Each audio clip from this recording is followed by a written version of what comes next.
प्यारे बच्चों, आज हम लोग कार्बन और उसके यौगिक अध्याय में कार्बन किस प्रकार से अपने सहसंयोजक बंध बनाता है और कार्बन के अलावा और कौन से ऐसे तत्व हैं जो सहसंयोजक बंध बनाकर अपना अणु बनाते हैं। तो आइए देखते हैं।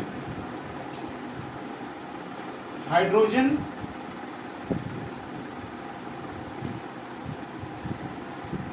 अणु का बनना।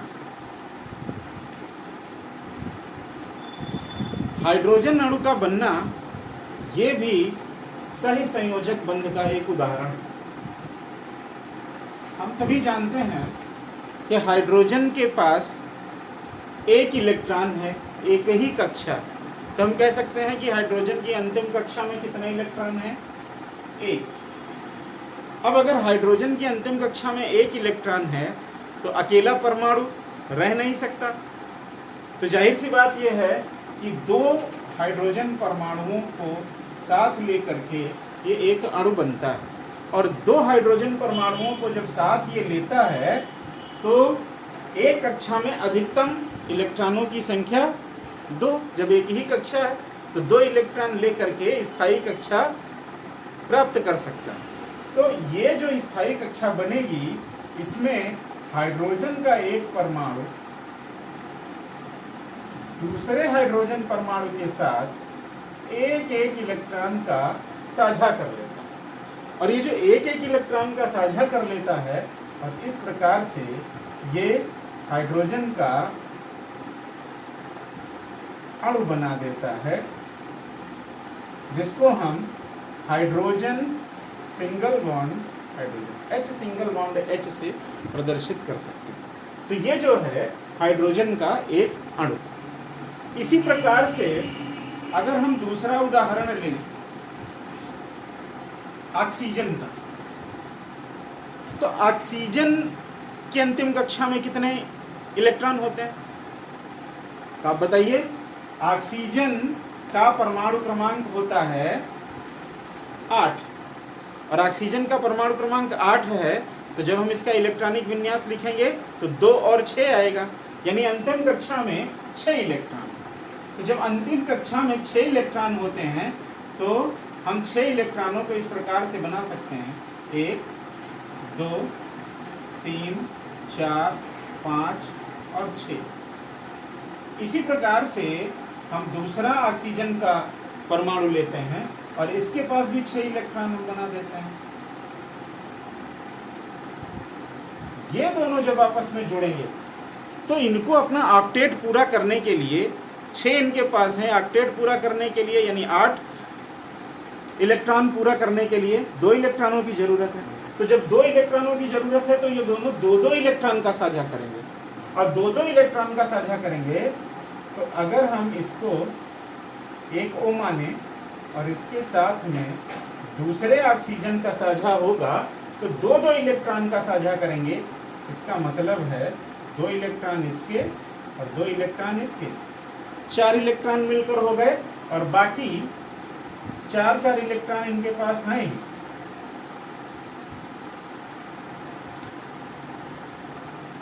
तो आप देख रहे हैं कि ऑक्सीजन के ये आठों इलेक्ट्रॉन हो गए और दूसरे ऑक्सीजन के भी 8 इलेक्ट्रॉन हो गए। तो इस प्रकार से आप ये देख सकते हैं कि O2 का अणु बन गया, यानी ऑक्सीजन का एक अणु बन गया। और यहां पर जो ऑक्सीजन का साझा है, तो ऑक्सीजन डबल बॉन्ड ऑक्सीजन यानी O डबल बॉन्ड O के रूप में हम इसको लिखते हैं। और ऐसा डबल बॉन्ड हम क्यों लिखते हैं? क्योंकि यहां पर 2 इलेक्ट्रॉनों का साझा है। जब एक इलेक्ट्रॉन का साझा था तो सिंगल बॉन्ड है, ठीक है ना? इसको हम कहते हैं एकल बंध, इसको हम कहते हैं एकल बंध। और यहां पर यह उदाहरण है द्विबंध का, डबल बॉन्ड, ठीक है ना? या इंग्लिश में लिख सकते हैं सिंगल बॉन्ड, और यहां लिख सकते हैं डबल बॉन्ड। तो ऑक्सीजन का जो अणु बनता है तो ऑक्सीजन का मॉलिक्यूल डबल बॉन्ड बना रहा है, हाइड्रोजन का मॉलिक्यूल सिंगल बॉन्ड बना रहा है। इसी प्रकार से अगर हम आगे चलते हैं और हम नाइट्रोजन का अणु लेते हैं, नाइट्रोजन मॉलिक्यूल कैसे बनेगा? तो नाइट्रोजन मॉलिक्यूल, अब नाइट्रोजन मॉलिक्यूल से पहले हम नाइट्रोजन एटम पर बात करेंगे, नाइट्रोजन परमाणु पर। तो नाइट्रोजन परमाणु का परमाणु क्रमांक होता है 7, और 7 परमाणु क्रमांक का इलेक्ट्रॉनिक विन्यास 2 और 5, यानी नाइट्रोजन की जो अंतिम कक्षा है उस अंतिम कक्षा में इलेक्ट्रॉनों की संख्या हो गई 5, 4 और ये 5। तो अंतिम कक्षा में 5 इलेक्ट्रॉन हो गए। इसके भी अगर हम 2 परमाणु आपस में ले लेते हैं और इसकी अंतिम कक्षा बनाते हैं, और अंतिम कक्षा में इलेक्ट्रॉनों की संख्या है 5, तो इसका किस प्रकार से विन्यास बनेगा? आप देखिए, नाइट्रोजन के 2 परमाणु जब आपस में मिलेंगे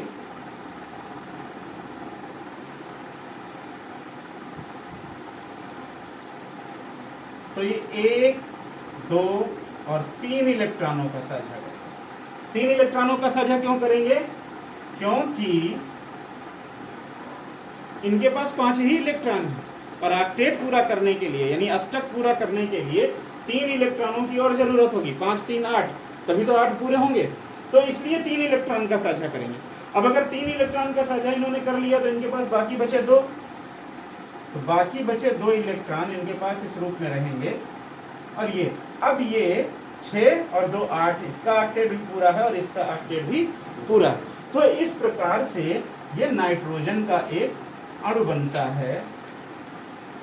तो यहाँ पर आप देख सकते हैं कि नाइट्रोजन के बीच में 3 इलेक्ट्रॉनों का साझा है, इसलिए नाइट्रोजन का जो अणु बना वो ट्रिपल बॉन्ड में बना। इसको हम कहते हैं ट्रिपल बॉन्ड, ट्रिपल बॉन्ड या त्रिकबंध। तो इस प्रकार से ये आपने देखा एकल बंध, द्विकबंध और त्रिकबंध के बारे में कि, और ये सारे सहसंयोजक बंध हैं। हाइड्रोजन हाइड्रोजन का सिंगल बॉन्ड है, ऑक्सीजन ऑक्सीजन का डबल बॉन्ड है, और नाइट्रोजन नाइट्रोजन का ट्रिपल बॉन्ड है, त्रिकबंध है। और ये सारे सहसंयोजक बंध के उदाहरण हैं। तो कार्बन के अलावा ये 3 इस प्रकार से मॉलिक्यूल हैं जो सहसंयोजी बंध बनाते हैं। इसके साथ ही इसको अच्छी तरीके से आप समझ लीजिए, यहाँ पर हमने सिंगल बॉन्ड इसलिए रखा क्योंकि 1 इलेक्ट्रॉन का साझा है, यहाँ पर डबल बॉन्ड इसलिए रखा क्योंकि 2-2 इलेक्ट्रॉनों का साझा है, और यहाँ पर ट्रिपल बॉन्ड इसलिए रखा क्योंकि 3-3 इलेक्ट्रॉनों का साझा है। और इसके साथ ही ये क्लियर हो गया सिंगल बॉन्ड, डबल बॉन्ड और ट्रिपल बॉन्ड। अब अगले वीडियो में हम लोग 2 भिन्न भिन्न परमाणुओं के को लेकर के सहसंयोजी बंध किस प्रकार से बनता है इसकी चर्चा करेंगे। ठीक है, ये वीडियो आपको कैसा लगा इसके बारे में फीडबैक जरूर दीजिएगा। मिलते हैं अगले वीडियो में। धन्यवाद।